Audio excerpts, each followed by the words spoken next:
Welcome back to an episode of Clutch Gene Sports. I'm your host, Marco Martinez, and on today's episode, we'll be going over quite a few different things. 49ers reported to training camp. Big news there. Brandon Aiyuk actually reports. Ricky Pearsall injury.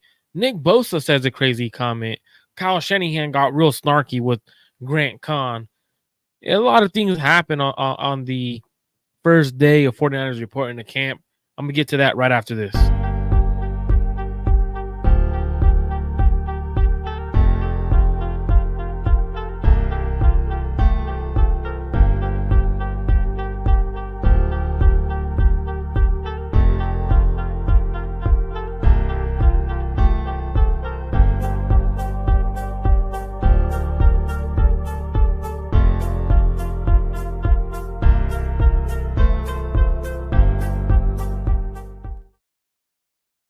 What is up, faithful? Welcome back to Clutch Gene Sports. I'm your host, Marco Martinez, here talking to you about first day of training camp. 49ers Veterans Report, which is now set tomorrow. They finally actually get to go out there and start ramping up. They have a ramp-up period, which allows them to essentially get in the groove of everything. Now, it's pretty cool to see Brandon Aiyuk at training camp. Now, he reported, doesn't necessarily mean he will participate or be in the meeting rooms. He may be holding in. I don't know what's happening there, but we do know Brandon Aiyuk is at the facility, and he did report for training camp. We got Eric Walls here. As a Seahawks fan, I'm glad BA is coming to camp. I have respect for him. And that's pretty cool for a Seahawks fan to have to say, man. Respect to you.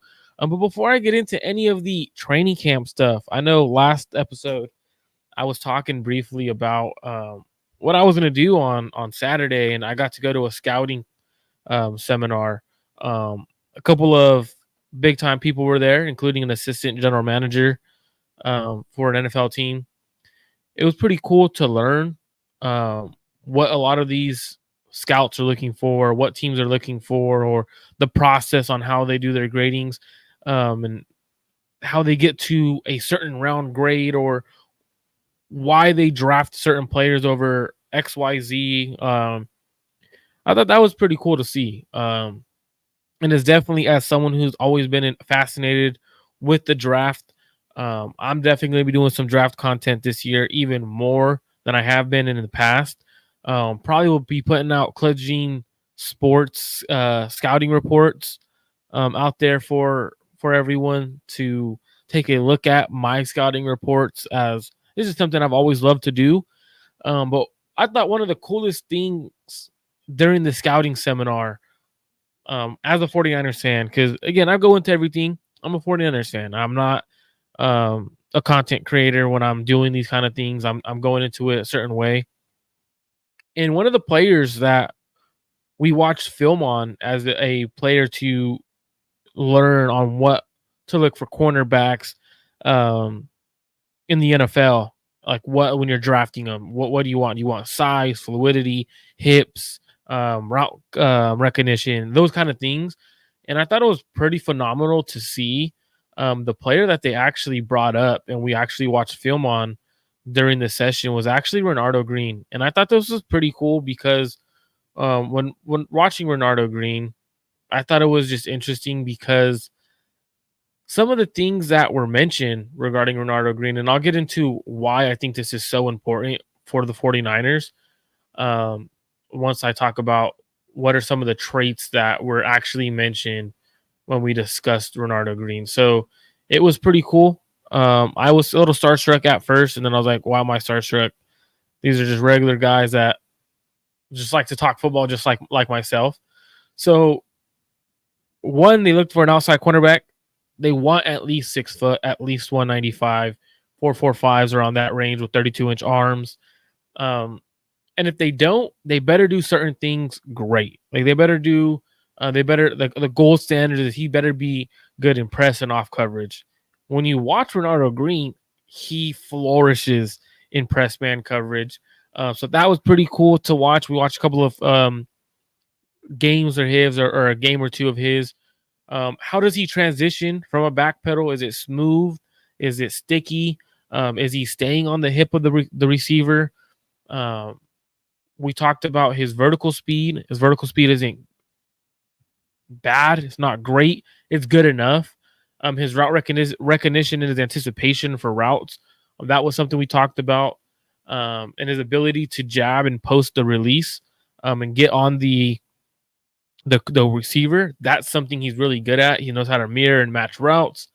It was really cool to see and talk about. And one thing we also discussed was his willingness to support the run and his willingness to come down and actually tackle. And a lot of the scouts that were there, talked about Renardo Green as a steal for the 49ers. So that was pretty cool to hear as a 49ers fan. We also talked about other players. Another little fun fact that I could share was J.J. McCarthy. This draft class, he was actually one of the guys that from Michigan had one of the stronger mental toughnesses out of the entire class. So that was pretty cool from that scouting seminar. I learned a lot from everyone there. Now my scouting is going to get a little bit better. So I have a different grading system. I'm going to be using certain things that they look for. So that's pretty cool to see. Now, 49er related, obviously, if you guys want to know more about the scouting seminar, you could hit me up on social media, Marco_Mart1205 on on Twitter. You can also message me on Clutch Gene Sports in the comment section. You could ask me. I'll go ahead and answer your questions. But going straight into with the 49ers, I first thing obviously was Brandon Aiyuk being at training camp. I thought that was a major movement, right? I didn't think he was going to show up. And I've said previously, I don't think he will. And he shouldn't. I thought it was smart for him to actually do it. Reason is now the ball's in the 49ers court. Okay, well, hey, I showed up. I did what I had to do. I'm with my teammates. I'm in the locker room. Everyone knows it's not me. It's the 49ers in this situation who don't want to give me what I want. We're only off a few million. I thought that was huge for Brandon Aiyuk to show up and show, you know what? Yes, I'm here for my contract, but it's all business at the end of the day. I don't think Brandon Aiyuk actually participates in training camp just yet. I think Brandon Aiyuk is going to have a situation where he holds in. It's going to be more so of a hold in than anything. When I'm watching Brandon Aiyuk, the way he's moved and gone to the media, I think this is just another way for him to show, hey, I'm not the one who's doing anyone wrong. I just want to get paid what I deserve to get paid. I'm an all-pro player. I'm just as strong on this team as anyone else. But then when you go to hear what Kyle Shanahan and John Lynch had to say multiple times, not once, it was like 3 or 4 times where John Lynch and Kyle Shanahan both left the opportunity to have an out. So he was asked, John Lynch was asked if he would say 49ers absolutely would not trade Brandon Aiyuk like he said about Nick Bosa the year before. And he said there's no absolutes there. We fully intend on Brandon being a Niner moving forward, but always open to listen to things. We expect Brandon to be an integral part of our team like he has been, and we're excited about that. Hearing that was pretty interesting because the 49ers did not commit to not trading away Brandon Aiyuk. It was more so, hey, you know what? If an offer comes and we really, really like it and we haven't signed Brandon Aiyuk, we have that luxury of we never said we weren't trading you. If something presents itself, we move.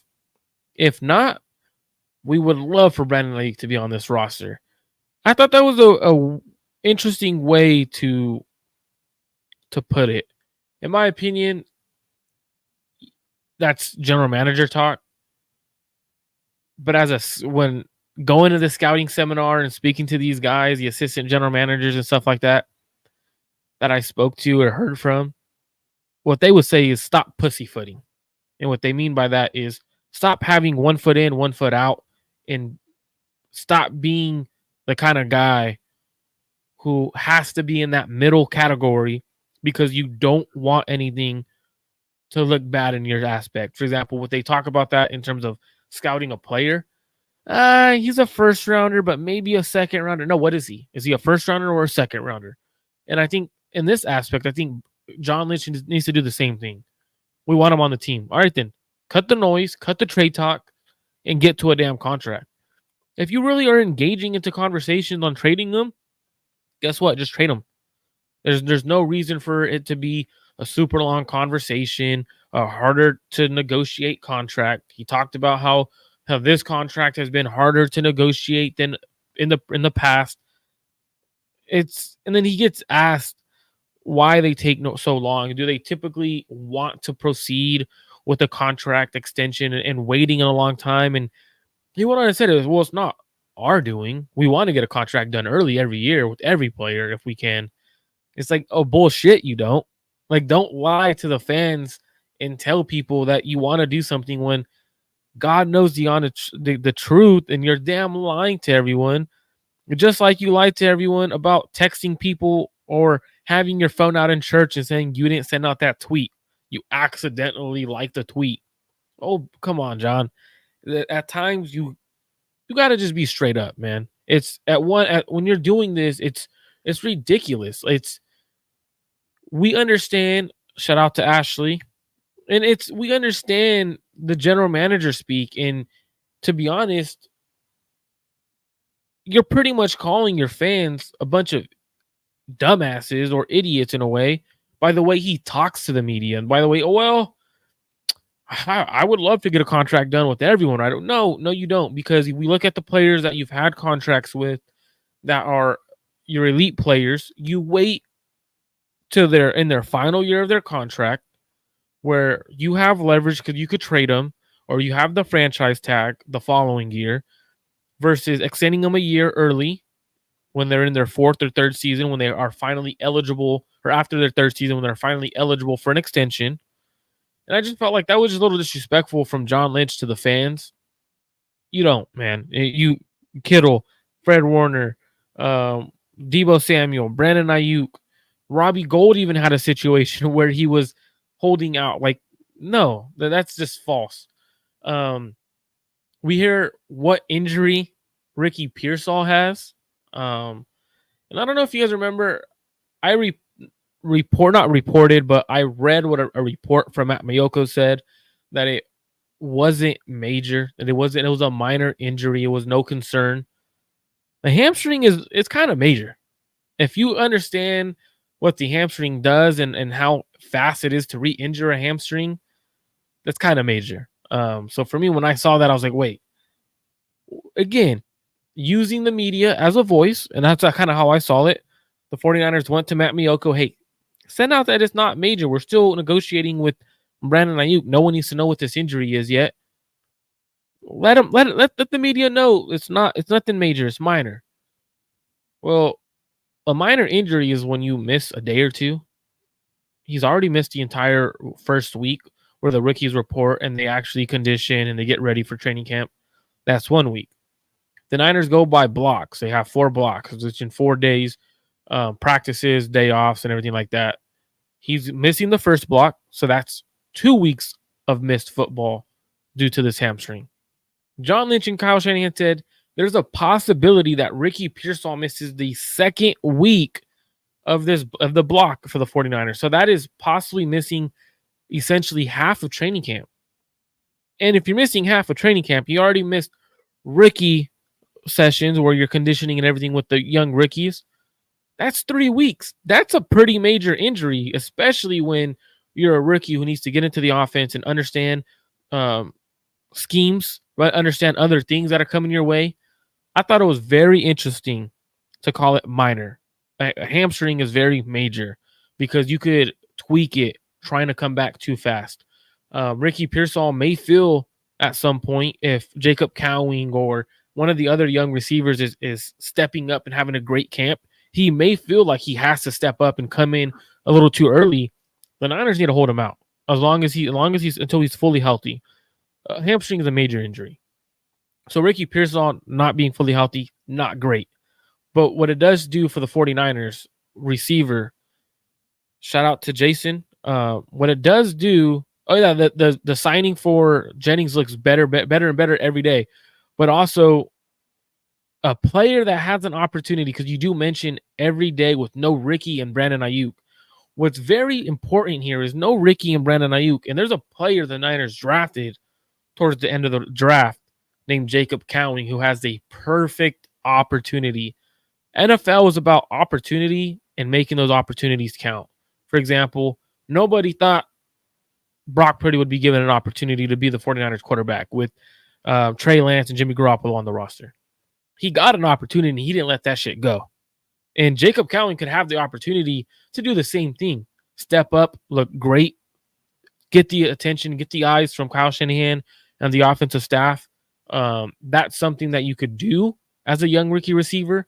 So Jacob Cowing is in the driver's seat for his own destiny, his rookie year and on.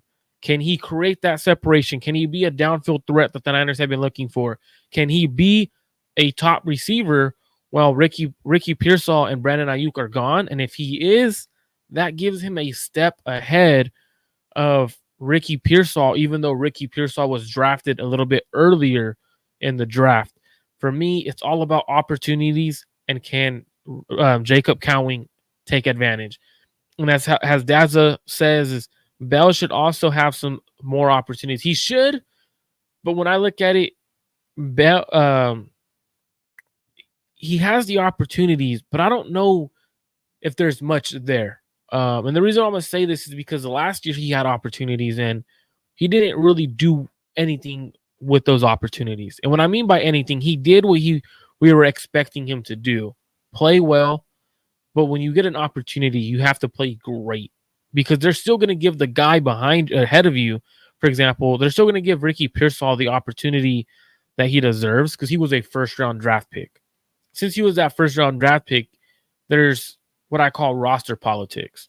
He was drafted ahead of Jacob Cowing, so he's going to automatically get that opportunity once fully healthy. So Cowing needs to be elite. So that's what you're going to have to do. Not necessarily elite, but you have to look like a top guy performing against everyone on the roster in order for the Niners to be like, oh, damn, like he's doing something every day. Every day he's done something that's caught my eye. One thing elite every day. Has to be one thing. Is it your speed? Is it you creating route separation? That's what the 49ers got to look for in Jacob Cowing replacing Ricky Pearsall for the first couple of weeks of camp. Now, I thought it was very interesting, and I want to play a soundbite. That was very interesting. I'm going to go ahead and share my screen. To me, I thought this was the most interesting, and I've talked about it before, and I've talked about it, I think, last show. But let's go ahead and pull up what Nick Bosa just had to share. So as you can see here, Nick Bosa was being interviewed, and he was asked about his feelings or what he felt after the Super Bowl last year. And I'm gonna hit this play, and then we're gonna go ahead and talk about this and dissect what I've been talking about for a couple of months. Does doubt ever creep in your mind? Like, will we ever win a Super Bowl? It does when you lose the games, but I think that passes, and then you get to work, and you really have no other option but to grind it out again. At what point? Because a lot of guys say, like, right afterwards, you can't imagine trying to climb the mountain again. It just seems like too much. At what point in the offseason do you are you able to flip the page? I think by the end of the offseason, I'm always ready to get back to work. That's kind of the nice thing about having two halves of your year. I spend half my year in Florida and half my year out here. So by the end of the season, I'm ready to get home. And by the end of my time at home, I'm ready to get to work. So it's a good split. So he goes on and talks about, and this is something that, in my opinion, I took pretty interesting and not most people took interesting. I've been talking about, after losing 2 Super Bowls with this core, right? 2019, 2023, that is natural instinct for a human to start having doubt in a player and a coach and a team, or having doubt that you'll ever be able to win something like a Super Bowl. And for me, I thought it was very interesting that he talked about after the Super Bowl, he went through some doubt period. And it's natural for a human to start doubting things. You've been there. This is your second time you're there. The first time you were close. Second time you were even closer. It went to overtime, and you just couldn't. Your team couldn't get it done. You start to doubt your coaching staff. You start to doubt yourself as a player. A lot of things become doubted once you have that second opportunity, and you don't come away with it. So when I was watching that, I've talked about this in the past, and I've said, you know what? Is this the final year before they fully say, you know what?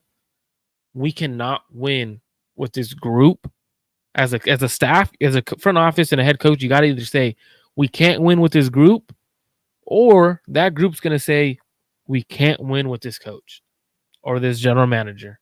Which one is it? There's doubt there. And coming from your best player on defense, probably your best player on the entire roster, at least one of your highest paid players, he's talking about doubt.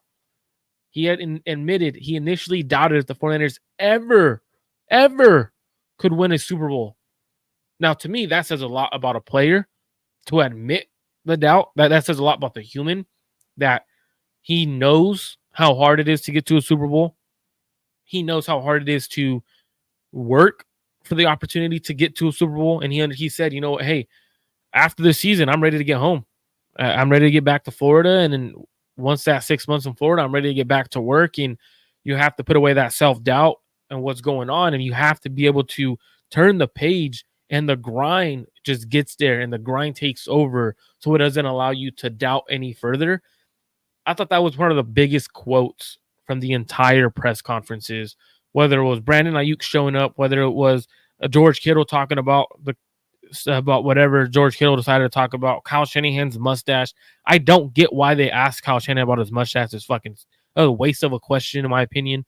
That just, to me, it's a terrible question to ask a coach. Like, ask about players, ask about other things. There's so many things going on with this organization, yet we're asking him about his mustache. Why did you shave your mustache, Kyle? Nobody cares. Ask another question like, who are you expecting to start at linebacker tomorrow or day one of training camp? Are you expecting Devondre Campbell to be that starter? Is it D. Winters? There's a lot of other questions you could have asked, or that the media could have asked, in my opinion, over a mustache. But going back to what Kittle had to say, who he also had a mustache, and he introduced his mustache to everyone. Shout out to Radar, my man. Jason says it's wear and tear to get to Super Bowls, especially if you lose them. Plus, in essence, some of these guys have played extra seasons. If you add in playoff games, mentally it's probably harder on them. Absolutely, it's harder on them because there was going to be a ton of Shanna Stash merch. There might be, man. It's, to me, it's just crazy of a question to ask at a press conference when it's the first press conference of training camp. How has Danny Gray progressed? How does Drake Jackson look? He's not on the PUP list or the injury list.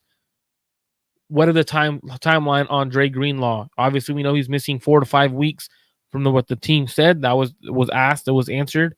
So there's other questions I felt like that they could have been answered. But self-doubt and the doubt that is there, is it just from Nick Bosa? Are other players doubting that they could win a Super Bowl with the 49ers? And it's not just this year. He said ever. Like, he probably plans on being a 49er for his life. So saying ever, to me, it kind of speaks volumes on how hard it is to get to a Super Bowl. On top of Ricky Pearsall and the Nick Bosa conversation that went on, we heard about Ricky Pearsall being on the NFI list. Drake Jackson, Talanoa Hufanga, they'll begin practice on training camp on the PUP list, in addition to Dre Greenlaw, who I mentioned, who is going to miss the first couple of weeks of the season, which is smart on Dre Greenlaw's end, smart on the 49ers end. Great to see not many injuries on the list. It's more so injuries that we've kind of already known about. Achilles injury that he's recovering from. Great to hear that he's improving day by day. He should be good. Only missed a couple of weeks. Talanoa Hufanga's timeline. He's expected to only miss a couple of weeks of training camp. Expected to be back by week 1.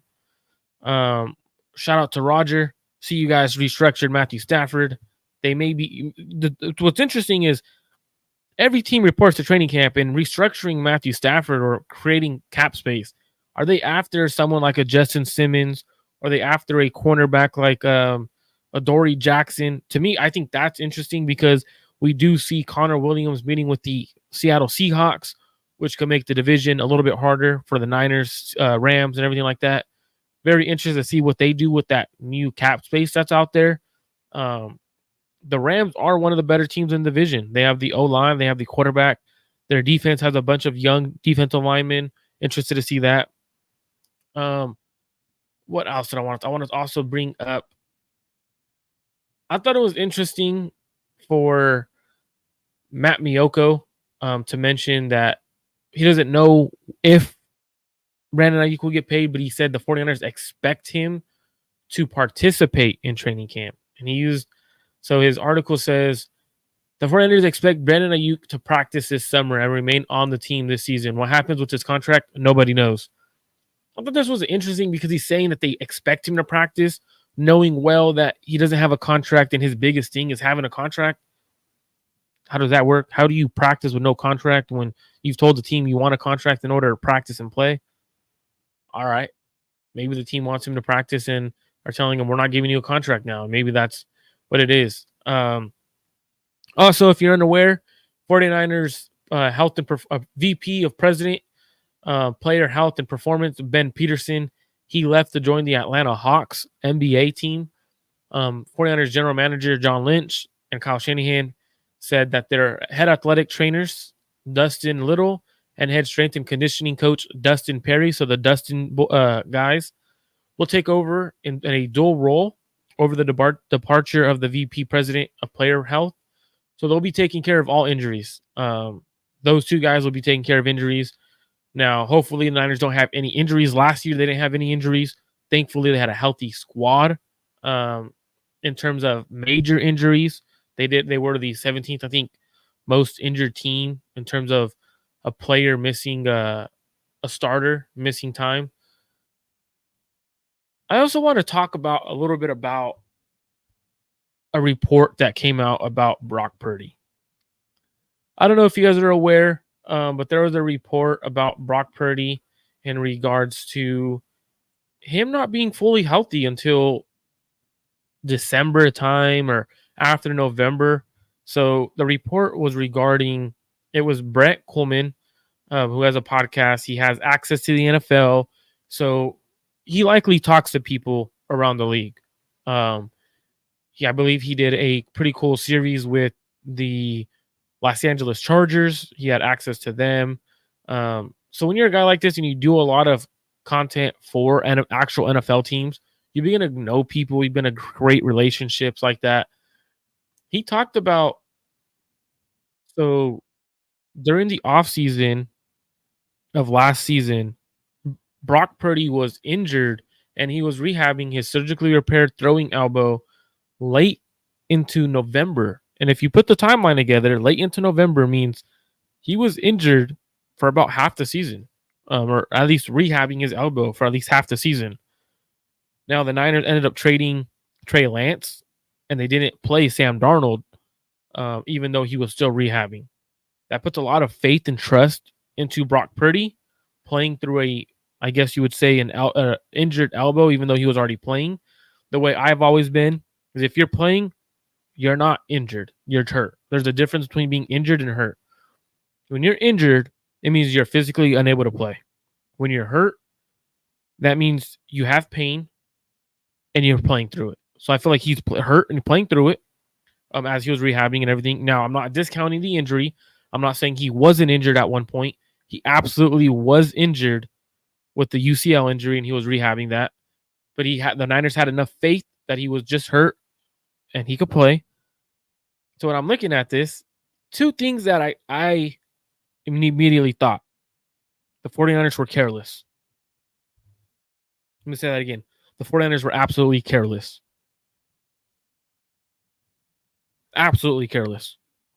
If that's your franchise quarterback, he's recovering from a UCL injury that only one other quarterback has ever done in the NFL, which was Ben Roethlisberger. And after that, he didn't have the juice in his elbow or arm.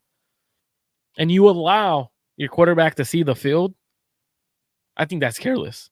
Even though it's gutsy by Brock Purdy and he was winning games, they were winning games, it's careless. Because going back to the 49ers schedule, the 49ers 2023 schedule, if you go back and you take a look at everything, late November, if we take a look, that is playing against teams where we lost 3 games and played top defenses. We played Cleveland. We played the Bengals during that time. Late November takes you into the last game of November was Seattle on a Thursday night game. You're having him play the Pittsburgh Steelers were a good defense last year. The risk of injury does not make sense to play him for the risk of injury. Because if he's your franchise quarterback, and let's say he gets hurt again on that elbow doesn't recover right. Now, this is 2020. Obviously, we found out now. I would have been saying the same exact shit during the season. It's careless. The second thing I took from it was, holy shit, Brock. You had a pretty damn good year, and you guys know I have him at ranked top 12 in the NFL.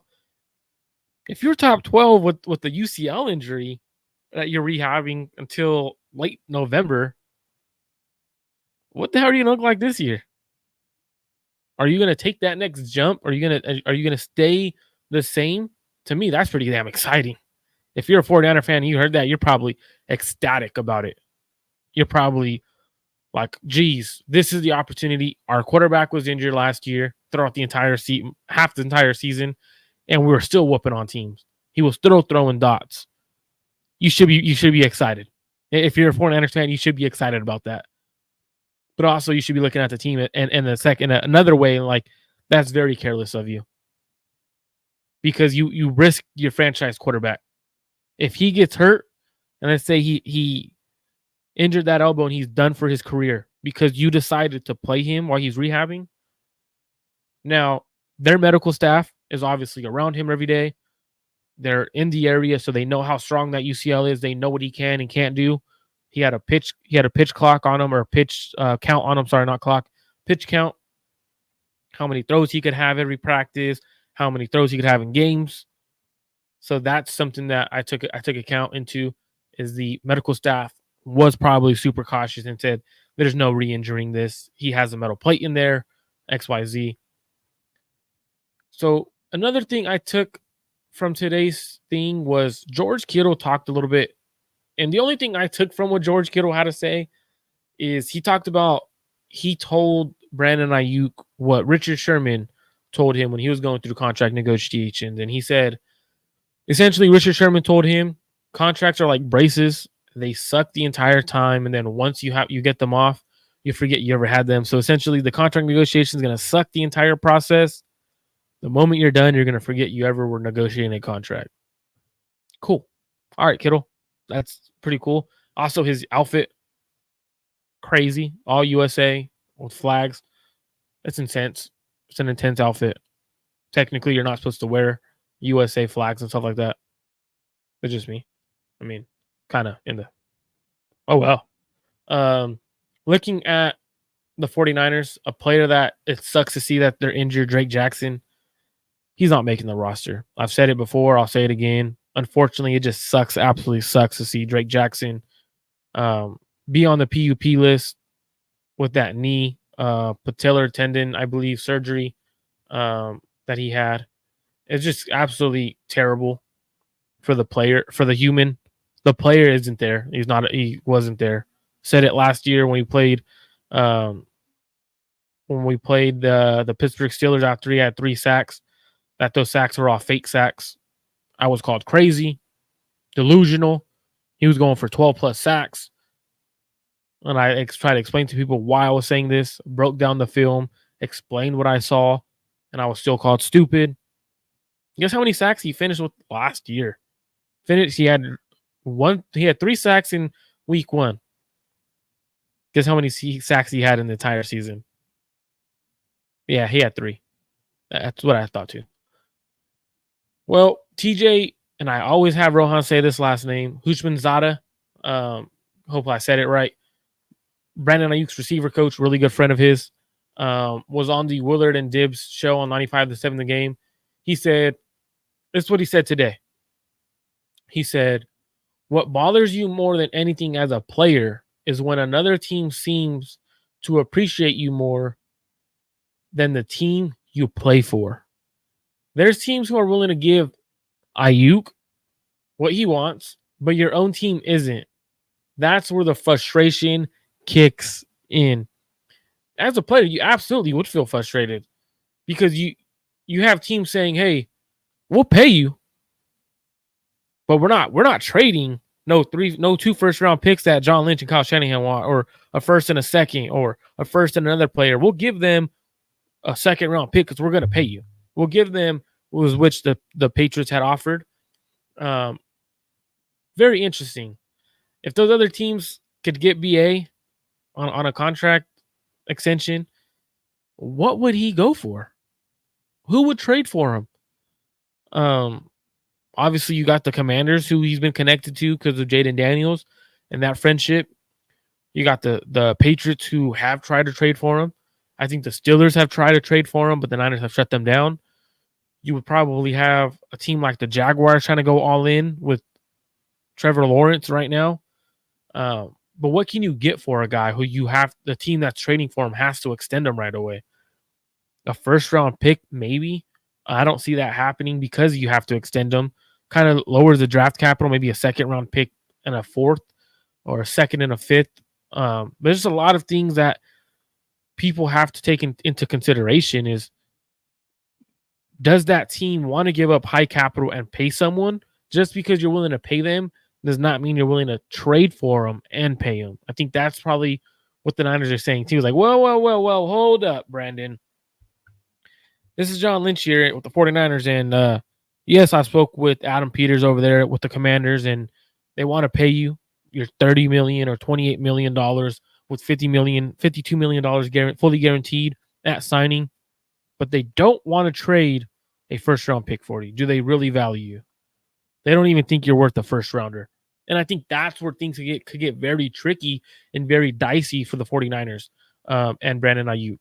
Roger Morales says the second the Patriots offered paired with y'all's first, could have gotten you in the first and gotten some O-line help. See, and this is a Rams fan talking about our O-line. Like, as a 49ers fan and as someone who's looked at the Niners team, and we're like, dude, our O-line sucks. Why don't we help the O-line? At least you could go maybe use that 34th pick that the Patriots had, go up, jump up, and get a 35th, whatever they had, 34 or 35. Use that with your first rounder, trade up, and get an actual tackle like Troy Fautanu or whoever you think is available at that range. Which is interesting that the Niners didn't trade him when they had the opportunity to, or they didn't extend him when they should have, when they wanted to. Instead, they wanted to wait. And now we're looking at the 49ers having to not necessarily, I wouldn't say overpay, but in terms of their eyes, it's an overpay. I think this is the fair market. I think even if he gets $28 million or to $30 million, that's what the market is. You waited so long. That's what the market is now. It's not anyone else's fault. It's like when you look at tickets for a football game. When you first look, when they first drop, those tickets are expensive. You wait a couple of weeks, those tickets drop. And if you keep waiting, those tickets are eventually going to go back up because the excitement, the build-up to that game gets there. It's right there. Same thing will happen. The 49ers, they knew his price. They decided, you know what? We're not gonna pay him yet. They felt like they could get him on a lower contract. Players start getting extended. Players start getting extension. His price tag just went up because you allowed it to go up. And I think that's the 49ers' fault. That's something that they've always done. They allow contracts to be played out. Oh, we'll wait. And I think that's the wrong move to go about it, especially when it's big-time players, big-time contracts. Get it done early. Get it done fast. Beat the team ahead of you that wants to get their players signed. Now, something that was also mentioned. So, on the TK Kawakami show, on the latest episode of the TK show, Kyle Shanahan revealed that he offered Bill Belichick an open-ended 49er coaching offer, but the interest wasn't mutual. What are your thoughts on Kyle Shanahan? To me, this is fucking growth by Kyle Shanahan. And excuse my language. What up, throwback? This is growth by Kyle Shanahan. Absolutely growth. We've been saying he needs to hire a coach who could possibly put him in check, a coach who has the ability to tell him, what are you doing? Why are we throwing the ball in this situation? I've won Super Bowls. Let me help you out. And the fact that Kyle did that speaks volumes of Kyle actually learning from his mistakes, in my opinion. Now, that doesn't mean Kyle, just because he offered this and we've seen growth of him offering Bill Belichick a contract, means he's going to automatically become the coach that wins the Super Bowl next year. That's not what I'm saying. Like, obviously, we want growth from Kyle Shanahan. That's growth. That is something you can say, hey, you know what? Kyle Shanahan wasn't necessarily gonna be that dude or to offer him. Everyone thought the Niners would never offer him because of Kyle's ego. He put his ego aside for the first time that I could think of.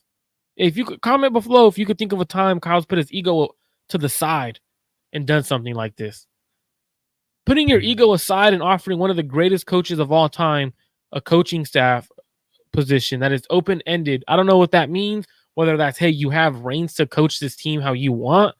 You'd be the defensive coordinator. You'd be the head coach, possibly. Maybe the assistant head coach. That's a grown-ass man move. Just like Jason said, that's a grown man move. I agree. That's a grown man move. It just shows the growth, and I really respect that from Kyle Shanahan. Especially, I've been very critical of Kyle of the past couple of weeks in terms of I wanted to see growth. I want to see growth this season. That's growth. That's something that I'm definitely going to praise because we don't see that often, and seeing that is great for the 49ers. I also want to see if I could pull up. So let me know if you guys would be interested in something like this. Let me see if I could pull it up.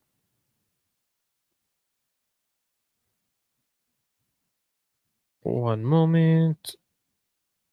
So what I'm going to pull up right now is actually it's a little sneak peek. If you're watching today or you decide to watch today's show, here's a little sneak peek if I could pull it up. One moment. So I'm going to show you guys a scouting report style. I know I mentioned to you guys earlier that I'm going to be doing some scouting reports. Hopefully this doesn't. Why is it not letting me open? I'm just going to go to my Google real quick, and I'm going to show you guys something. I think this is pretty cool. I want to know what you guys' thoughts of it are. So, as many of you guys know, I do a lot of scouting on my own. I think that's kind of my go-to. Now, I did a scouting seminar with the assistant general manager. I'm not going to say what team he was with, just because he asked us not to. He asked for us to be out of respect to him. He's like, hey, you know what? It'd be pretty cool if you guys didn't say anything. I have pictures of everything, so I could always show if I wanted to. I just feel like it'd be a little disrespectful on his end. But here's a kind of a example on what I'll be providing. If it lets me share it, I'm gonna have to log in on Google on a different browser. Google, stop making things hard. Make it simple for me. Jeez. And it's pretty cool because one of the big, like I was saying, like one of the biggest things I learned over there with the scouting seminar was just put it out there. And something I wanted to do with you guys and whoever subscribed to the channel, you'll be getting, obviously you won't be, if you're subscribed to the channel, it's probably going to be something I put on Patreon account. Maybe you have to pay like $20 and you're going to get a handful of players. Probably you're looking at, I'm hoping to have at least 100 to 200 players scouted reports. So whether it's 49er players, regular scouting reports for every team, that's kind of what I want to do. As well as it's just helping me build my resume for when I go to the college rank and I'm working with colleges. So as you can see here, hopefully I can zoom in right now. I'm going to take this overlay off. So it would look like this. So player's name, JT, don't know how to say the last name, Tumalau. I might have said that wrong, Tumalau. Edge rusher, height, weight, speed. He's actually 270. I don't know why I forgot that. Picture of him. Some games that I watched. Obviously, the 5 games. This isn't a full scouting report. This isn't fully done because I still have to watch 2024. My final grade on him is a second round talent. Probably goes in the first round because he's an edge rusher and he has some traits you can't really coach. Good run defender, good power rush, and spin move. He has good size and play strength to set and hold the edge. He has natural instincts, which happens to go along with play recognition. But some of his weaknesses are he lacks pass rushing repertoire. He doesn't have any counter moves. Gets locked up on offensive tackles too often, where he's locked up on them. His athleticism, short area quickness isn't great. He lacks hip bend off the edge, and he plays a little bit of high pads. So I'm kind of going to be doing something like this throughout what I want to do, kind of doing a little more scouting reports. If there's like any players you guys really want to see, or you guys really, really want, for example, when you do pay for the, when I do decide to drop this and everything like that, or you want me to do it now, I'm always willing to do stuff like that. Obviously, as long as you're getting the membership or whatever on the Patreon, once I do have that up and going, that's kind of what I want to do to add to some of this. May even do where eventually I give it to y'all for free for certain players, quarterbacks maybe, or running backs, or maybe the top position of need for the 49ers if you're subscribed to the channel, stuff like that. You pronounce it Tuimoloau. Hope I'm saying that wrong. Probably still said it wrong, but thank you, 808 Niner. But that's it for today's show. I just want to give you guys a little quick inside on what my thoughts were on the 49ers first day to training camp. And some of the stuff that I took, whether it was George Kittle speaking, mainly Nick Bosa, Ricky Pearsall, John Lynn, Kyle Shanahan, and that kind of stuff. And if you stayed or if you started watching, you got a little sneak peek of what's to come your guys' way with Clutch Gene Sports. I told you guys I was rebranding. I told you guys there was more coming. These scouting reports are coming, and they're going to be provided. You're going to be starting to see a little bit of different stuff on the show, whether I'm watching film as I'm doing my scouting reports, and I might just have you guys do a Q&A as I'm watching. Well, I could go ahead and write these stuff down and stuff like that. Thank y'all for tuning in. Really appreciate every single one of you guys for tuning in today on today's show. If you guys have not subscribed already, hit that subscribe button. Share this with a family friend, a friend of yours, a Facebook group, Twitter. Help me out. The more you comment, the more it goes out to the what we call SEO, search engine optimization. The more it helps me on YouTube get to more views and more eyes. The more eyes I get, the more views I get, the more stuff I give. So, for example, the more scouting reports, the more things I do, maybe call-in shows and stuff like that. Thank every single one of you guys for tuning in today. I appreciate you. Have a great rest of your Tuesday afternoon or evening. Make sure you guys stay hydrated during the heat. 49ers are back at training camp tomorrow.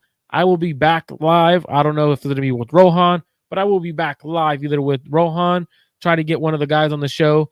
If not, I'm talking 49er football here tomorrow around the same time, 3:34. Make sure you guys don't forget it.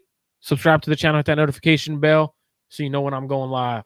Peace out. Hope you all have a great rest of your guys' Tuesday. Stay hydrated, faithful. Peace.